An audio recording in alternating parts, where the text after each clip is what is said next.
If your contractor is on speed dial, maybe you're involved. If your senator is on speed dial, think politics. If your engineer is on speed dial, check red flags. Maybe you're at the center of political drama. Let's connect the dots. First up, WNGR Bryce Hernandez, ENGR Alcantara.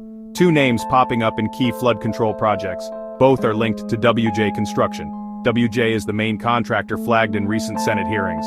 Now, why does this matter? Senate staffers kept appearing in project documents and in meetings. Senator Estrada's office appears in records.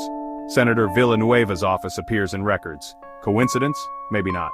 When cost overruns hit and projects stalled, connect the dots. The pattern gets clearer.